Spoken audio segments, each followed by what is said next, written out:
Seats aren't available for non-family, so you'll have to stand. When I went to a restaurant to celebrate my grandson Eric's milestone, I found there wasn't a seat for me in the designated room. As I exchanged glances with the relatives who arrived at the same time, Olivia, the wife of my eldest son Jacob, threw a shocking statement at me. I felt a rush of anger, but a tap on the shoulder from my brother Patrick calmed me down. I said, "I guess we should head home then," and to my surprise, everyone immediately responded with yes to my question. We made a U-turn on the spot. Despite hearing shouts and the loud noise of breaking dishes behind us, I ignored them and headed home, where I immediately took a certain action. My name is Kelly. I'm a 51-year-old office worker for a company that runs multiple restaurants.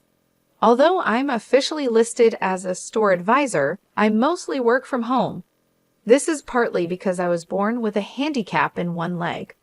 I don't use a wheelchair, but I can't walk without a cane, making me hesitant to go to crowded downtown areas or use public transportation.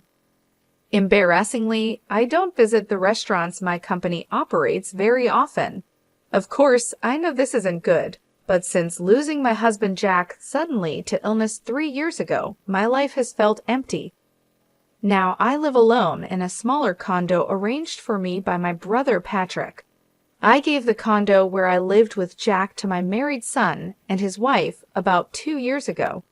Some people ask if I'm lonely, but when weighing the freedom of being alone against the loneliness, the appeal of living freely wins out. Part of this is because my relationship with my son's wife Olivia is terrible. Olivia is 10 years younger than my son Jacob, currently 25. She is stylish, beautiful, and was popular as a college student model while attending a prestigious university. I've heard she appeared on TV several times. She was expected to become a news reporter with the title of Miss University, but she got pregnant with Jacob's child during the summer of her junior year, and they had a shotgun wedding. At first, she took a leave of absence from college with plans to return after giving birth, but she suffered from severe morning sickness and her health got worse. Olivia worried that her beauty would be ruined and threw a tantrum, saying, "I don't want to be seen in public looking like this," and dropped out of college. At the same time, she became irritable over her uncontrollable physical condition and started behaving hysterically towards my son Jacob. "Mom, please, no matter what I do, thinking it's for the best," Olivia just screams and rejects everything. "The house is a mess, and it's bad for the baby's prenatal environment. I need your help," begged Jacob. So my husband and I decided to live with our son and his wife in the large condominium we had bought, intending to live there until we died. However, living together turned out to be challenging as Olivia treated me like a servant with her haughty attitude. "Don't dawdle, bring me my smoothie and crackers to bed quickly. Haven't I told you numerous times how sick I feel if I wake up with an empty stomach because of my morning sickness?" she would yell. And when she wasn't yelling about that, she'd scream, "Why are you washing my clothes with your old hag's clothes? No matter how expensive the fabric softener is, it won't keep the old hag smell from transferring to my clothes." Seeing enough, Jack would scold her firmly. Is it's common sense in this house to harass a pregnant woman? But she would just snap back. Even when Jack suggested that Jacob talk to her, Jacob would say, "It's impossible." Nothing makes sense to Olivia right now. "I wish you could just deal with it, Mom," laughing it off. As infuriating as it was, the fact that Olivia was pregnant made it so we had no choice but to endure her behavior. Had Jack been his usual self, perhaps he could have taken a firmer stand against Olivia and Jacob. But looking back, Jack's body was probably already being slowly ravaged by disease at that time. Olivia had cluttered Jack's study and living room, which should have been his places of relaxation after hard work, with her beauty devices, leaving no space to rest.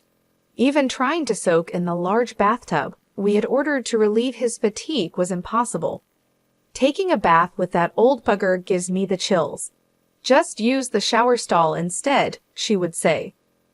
I faced such verbal abuse, yet Jack would say, arguing with those two just tires me out more, deciding it was best to endure it himself. Seeing Jack's attitude, Olivia and Jacob, instead of reflecting, escalated their tyrannical behavior even further.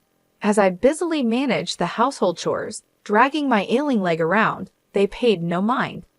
I never want to end up like that disgraceful old hag, no matter how old I get, she said, insulting me to the visiting beautician while pointing at me. The beautician was at a loss for words at the sheer nastiness of their comments, but Olivia didn't care. We really wanted to hire a younger servant, but you know how hard it is to find someone reliable these days, right? So we settled, she declared. Even as these words were spoken, I continued my chores in silence, my leg aching and my heart full of anger towards Olivia and Jacob. As these days went on, Olivia's due date arrived, and she gave birth to a healthy baby boy. Holding his first grandson, named Eric, Jack teared up a bit when the tiny hand tightly grasped his finger. Seeing this, I nearly cried myself. The innocent smile of the baby made me want to wash away all resentments and negative feelings. But that thought was short-lived when suddenly I received news that Jack had collapsed at work. Panicked, I rushed to the hospital while trying to contact Jacob on his mobile phone, but it remained unread with no return call.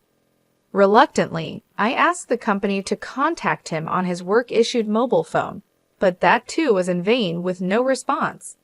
Hoping at least to let Jack see his grandson Eric, I contacted Olivia's mobile phone. I asked her to bring Eric to the hospital. I'm in the middle of a hair treatment at the salon, so it's impossible, she laughed and refused. Then I'll come to the salon to pick up Eric myself.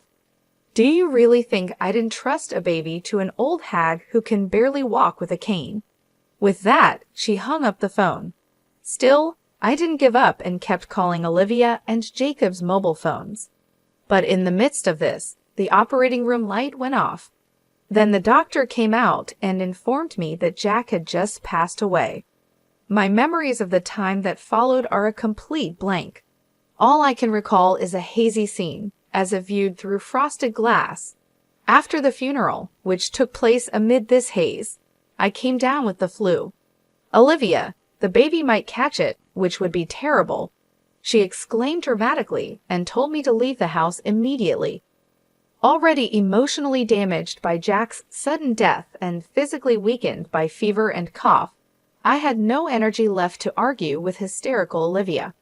Barely managing to get dressed, I left the room but collapsed in the elevator hall entrance. Thankfully, the concierge called an ambulance, and I was rushed to the hospital. According to the doctors, I was on the verge of pneumonia. Later, my brother, his wife, and my nephew heard about my condition and took care of everything. There's no need to visit the hospital. She's been admitted, she's safe, and it would be terrible if the baby caught something, Jacob and Olivia said, not even bothering to visit. Outraged by their attitude, my nephew and his wife suggested I stay with them for a while instead of returning to the condo, where I'd just be exploited by Olivia again. Returning to the condo would mean resuming a servant-like existence before even regaining my strength. However, staying at my brother Patrick's house, where my sister-in-law's parents lived, was not an option due to infection prevention concerns. My nephew's offer was a welcome one. Deciding to accept their kind offer, I planned to first return to the condo to retrieve Jack's photos and personal items left behind. My nephew-in-law's wife, Helen, who was worried about the situation, decided to come with me. When we visited the condominium for the first time in about a month, we found it in a terrible state. What is this mess? Dirty glasses and dishes were piled up, and the garbage disposal was clogged. The living room was no different, with delivery food containers scattered everywhere. The bathrooms and bath were in a dire state as well. I wondered how they could raise a baby in such filth. As Helen and I stood there in disbelief, Olivia, apparently already drunk though it was just past 3:00 p.m., returned with a couple of friends. Noticing us standing in the living room turned into a garbage house, Olivia looked surprised for a moment, but then quickly put on her usual smirking face and said, So you're finally back. Then get to cleaning this room right away. It got all messy because the old hag slacked off. Helen was furious at this brazen attitude. She quickly approached Olivia and said, "How dare you speak to Jacob's mom like that after all she has done for you? And you just kicked her out the moment she got the flu." But Olivia and her friends just laughed it off. Birds of a feather flock together. Friends of unreasonable people are unsurprisingly unreasonable themselves, they said. Then, as if they had a great idea, they added, "Why don't you just leave for good? This place is going to be Jacob's through inheritance anyway. The old hag can just go back to her parents' house." As Helen grew even angrier, I somehow remained calm. Considering their outrageous behavior so far, it was only a matter of time before Olivia and the others would try to drive me out. There was no reason for me to stay any longer with such unpleasant people, so I called Noah to ask for help, and we managed to move out all my personal belongings that had sentimental value that day. Still, when I looked back at the condominium for the last time, the memory of deciding this house would be where I'd die and Jack's smiling face when we made that decision brushed my heart. I'm sure Jack would understand this decision. I felt certain. After that, I moved into a condominium near my parents' home that Patrick had arranged for me and returned to my job, which had been on hold since before Jack passed away. I also adopted a rescue cat, which I couldn't have before due to Jack's allergy, and started living with it.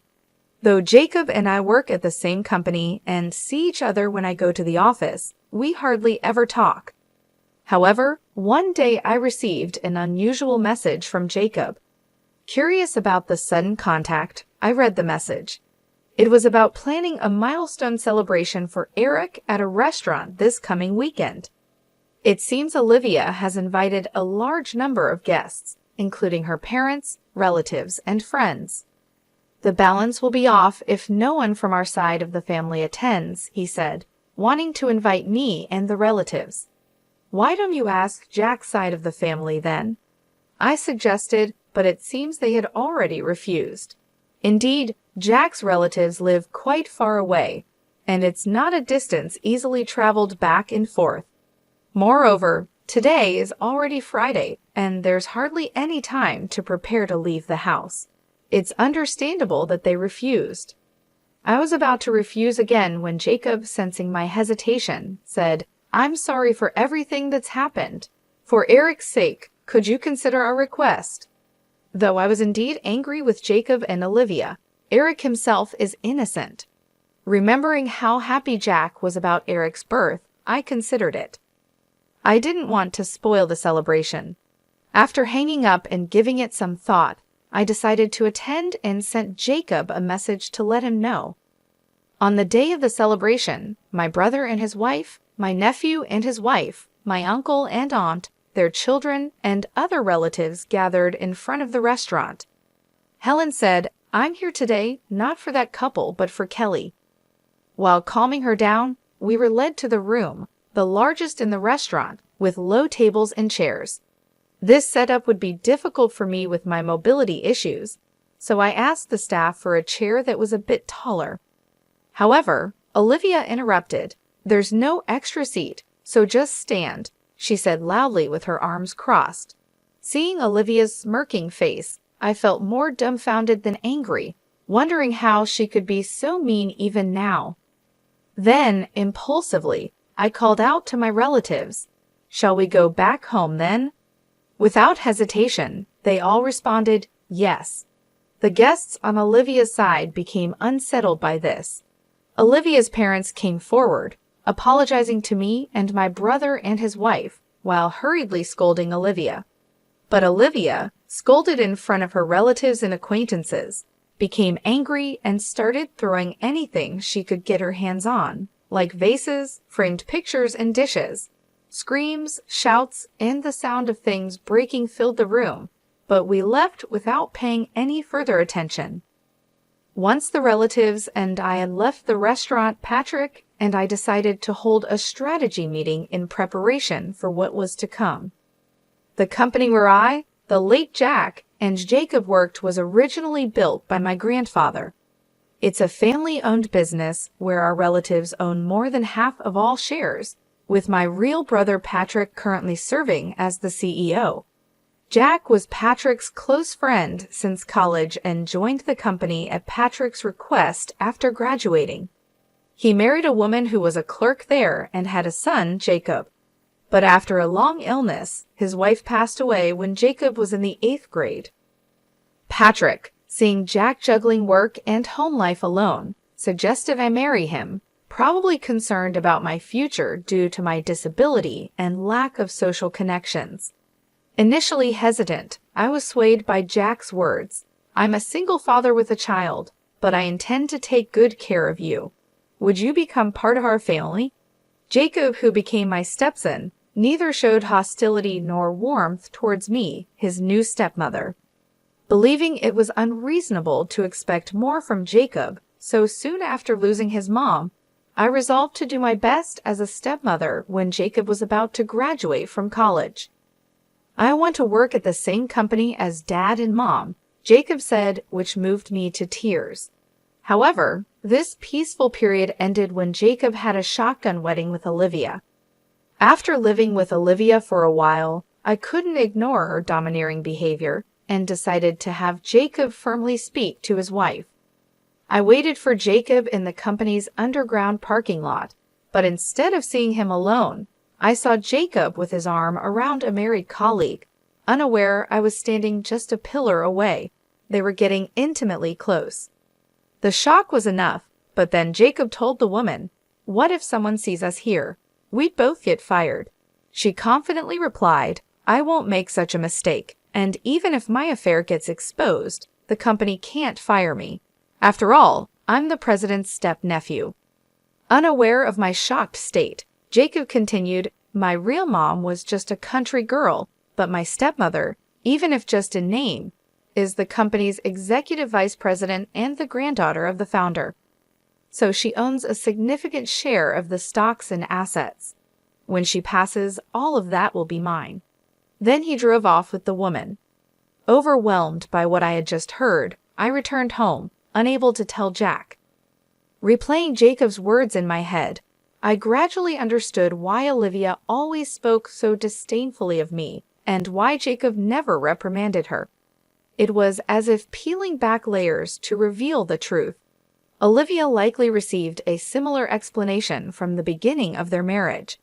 I'm just a stepmother after all, and they believe I'm merely a tool they can treat however they please until they inherit the estate. Both Jacob and the grandchild yet to be born feel they are entitled to everything. But there's a truth neither Olivia nor Jacob understands. In reality, Jacob and I haven't gone through an adoption process.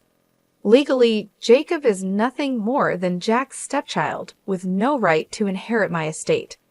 Needless to say, for Patrick, being the CEO, Jacob is nothing more than a step-nephew, if even that. Recovering from the shock, I immediately consulted with Patrick, Noah, and Helen. Following their advice, I took steps at the City Hall to ensure no unauthorized adoption could take place. Additionally, in case of any eventuality, I arranged to entrust the management of my personal assets to a lawyer, a process that was nearly completed when Jack passed away. Jack's own estate, having been mostly spent on his first wife's illness, consisted of little more than savings and life insurance.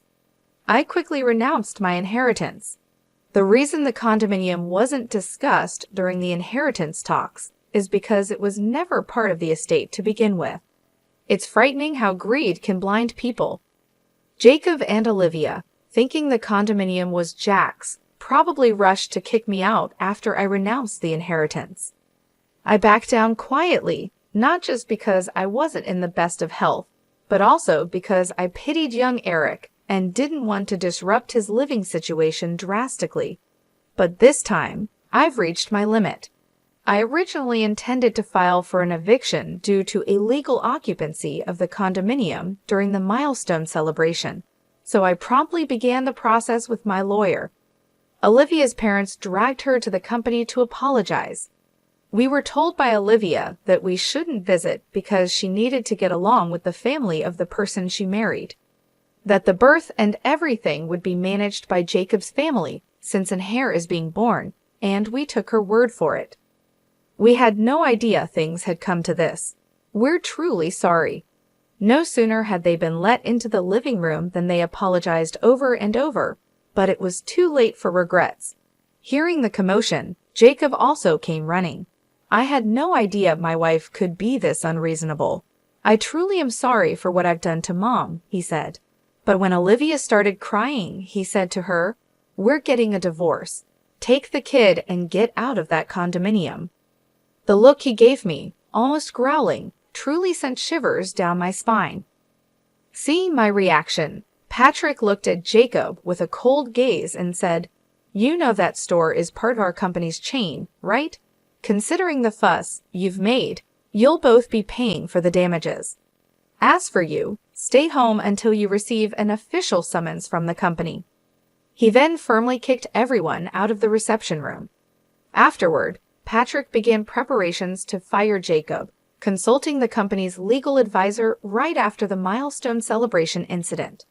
He was furious, saying, "Not only is Olivia's disgraceful behavior appalling, but Jacob's negligence in letting her run wild is just as bad. They even destroyed store fixtures and decor. Firing him is only natural, right?" Though he was initially adamant about firing him immediately, the other executives calmed him down, explaining that a disciplinary dismissal made in anger could disadvantage us in a lawsuit. So we turned to a law firm known for its capable lawyers. True to their reputation, they did an excellent job providing indisputable evidence that was more than sufficient to fire Jacob. 2 weeks later, Jacob, temporarily relieved from house arrest, was summoned to the head office meeting room, seemingly prepared for his dismissal. Perhaps he had gathered some inside information. Despite arriving with a lawyer, the sheer number of attendees overwhelmed him. As Patrick, sitting at the center of the board, began, "It goes without saying why we've called you here today. Your dismissal has been decided." Jacob braced himself, clenching his fists. "Mr. Jacob Miller, you are hereby dismissed." Patrick, acting as president, began reading the notice of dismissal to Jacob. His lawyer immediately objected. "My client admits to the troubles with his stepmother Kelly, but insists that connecting this to his dismissal is wrongful termination." A voice rose. Glancing at Jacob beside him, he seemed quite pleased, nodding in agreement. "There's no excuse for my ex-wife's rudeness at the recent milestone celebration, but that was a private matter. Isn't it wrong to fire me over it?" he argued. Then, conspicuously placing a voice recorder on the desk, he said, "I'm also prepared to report this as harassment to the media, if necessary," with a smug face. Hearing this, Patrick and the other executives remained silent. Jacob mistook their silence for victory. "You're aware of the public backlash against companies that violate compliance, right? Are you sure you want to fire me knowing what will happen?" he provoked further. At this point, Jacob's lawyer, not showing the expected signs of disturbance, but rather a hint of a smirk, seemed puzzled. Yet Jacob, ever so confident, failed to notice. Patrick then asked in a deeper voice than usual, "Oh, so you wish to continue working with us? That's a hard pass. However, if you wish for me to leave the company amicably, a certain amount of money as a settlement would be necessary," Jacob said, leaning forward on the desk with a smirk as if to challenge the surrounding executives. But in the next moment, laughter erupted spontaneously from everyone present. Some were even laughing so hard that tears formed at the corners of their eyes. Taken aback by their reaction, Jacob quickly turned red and began cursing foully. His lawyer frantically tried to calm him down. The dismissal notice naturally includes the reasons for dismissal. I'll explain them now, and if you have any objections, we can discuss them afterward, Patrick declared, his presence overpowering Jacob and his lawyer into silence. Both sat down. Then a group in dark suits stepped forward, bowed slightly, and turned on the electronic blackboard in the center of the meeting room. Immediately, the screen displayed screenshots of pages where wine exclusively imported for group participating restaurants was being sold on an online marketplace. Next, the screen showed an enlarged photo of the wine seller's icon. The moment it was displayed, Jacob stood up quickly. "This isn't me," he exclaimed in desperation, turning pale, and for good reason. The photo used for the icon was a cropped selfie of Jacob. The screen neatly displayed the original photos alongside an image match rate of 101% written in red. Facing the lawyer, still unable to grasp the situation, a man from the group of dark suits stepped forward, introducing himself as part of the law firm hired by the company. "Let me explain the reasons for the dismissal notice. The reasons include embezzlement, harassment, undue pressure within the workplace using his executive position, leaking confidential company information, unauthorized absences, tardiness, loafing, and damaging the company's reputation through inappropriate use of a company car," he explained smoothly. He further added that the company's legal and accounting departments had been secretly investigating rumors of the wine, supposed to be sold exclusively in stores, being traded online. In the process, they identified the source account and, collaborating with the police and other relevant parties, discovered that the account was linked to Jacob's online banking account. Additionally, the inventory management department uncovered the existence of double books. Upon questioning, several employees confessed that they had been coerced into participating in the illegal activities by Jacob, who implied they would be fired if they did not comply. As this explanation unfolded, Jacob was sweating profusely, but his complexion turned even paler at the next images displayed. It was a video, seemingly taken secretly with a mobile phone, capturing Jacob as he subjected female interns and temporary staff to sexual harassment and unbearable words. Jacob's lawyer, standing by, couldn't take his eyes off the repeating video, mouth agape. Next shown were images of customer information meant for our company being sold to a rival company, and a USB drive containing original recipes alongside an envelope bearing the name of the rival company's legal counsel. Seeing this, Jacob's face turned from pale to ashen, and his hands trembled on the desk. Our lawyer continued without hesitation, explaining why the USB was transferred from the rival company. Actually, suspicions about the source of this confidential information had arisen even before it was utilized.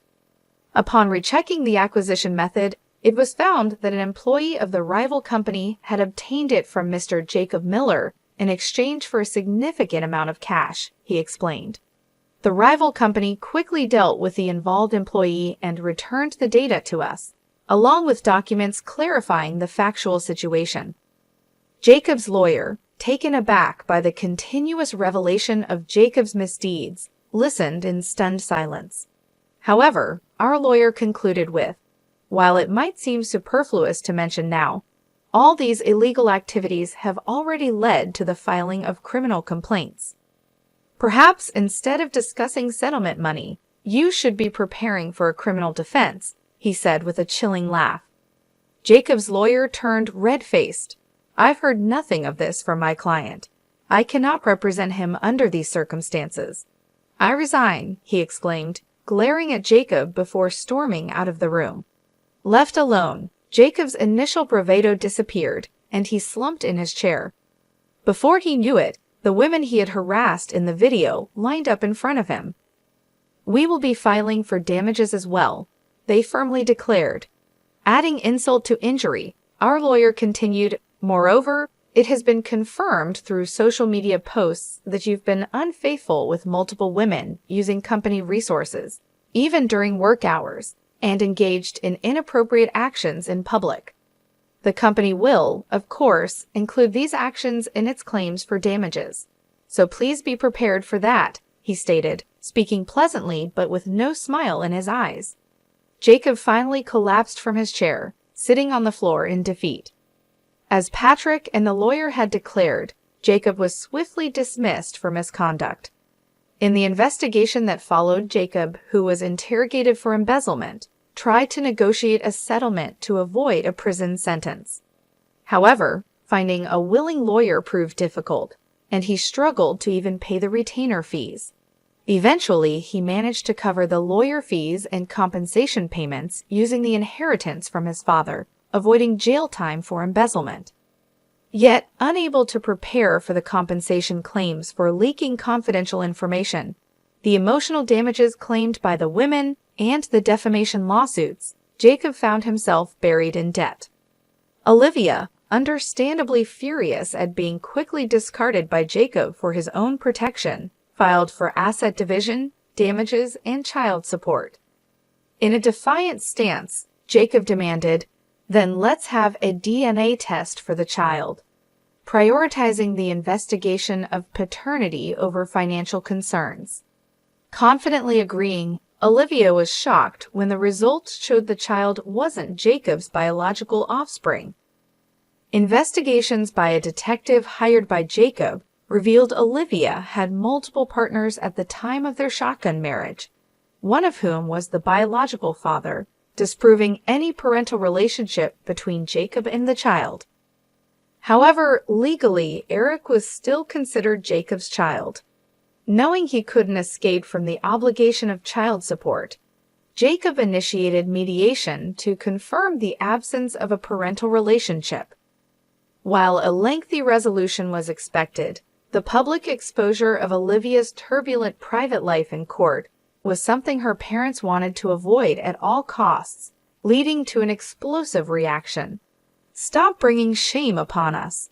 Enough with your antics," they demanded, forcing Olivia to withdraw all claims for asset division, damages, and child support. Then Olivia, for reasons known only to her, demanded of Zachary, "You're the father of this child, so you should acknowledge paternity and pay child support." The biological father of her child, Zachary, who was married, refused to acknowledge his responsibility. Zachary was afraid his wife would find out, so he offered to pay some child support. But Olivia was not satisfied. She took the child and confronted Zachary at his home while he was away. "Don't you think it's terrible that your child and mine, sharing the same father, aren't acknowledged and don't receive proper child support?" she boldly stated. Zachary's wife, caught off guard by this revelation and already dissatisfied with her husband, promptly divorced him. She transferred all desirable assets, including a new house, savings, and stocks, into her name before kicking Zachary out with nothing. Initially, Olivia smirked at Zachary's divorce, thinking she could be the next wife. But upon learning he had lost all his assets and was ousted from his father-in-law's company, becoming unemployed, she quickly withdrew. Despite the cause being his own infidelity, Zachary felt his happiness had been destroyed and blamed Olivia. "All of this is her fault," he said. Ever since then, he has been relentlessly pursuing Olivia wherever she hides. Terrified by his obsession, Olivia's parents, to avoid collateral damage, took in only their grandson Eric and disowned Olivia, kicking her out of their home. Left with nowhere to go and no one to turn to, Olivia resorted to night work to support Zachary, now a drunk and unemployed, as I was informed by a detective I had hired for a follow-up investigation. Meanwhile, Jacob, after all the trials had concluded, was left with a mountain of debt and alimony payments. A claim for me for the restoration costs of the condominium seemed to be the final blow. Trying to make a comeback proved futile as he couldn't find stable employment and resorted to juggling short-term jobs, inevitably falling behind on repayments. There was a time when he possibly couldn't afford a mobile phone and called from a public phone, pleading, "Please, I need help," but the call ended in silence after I remained quiet.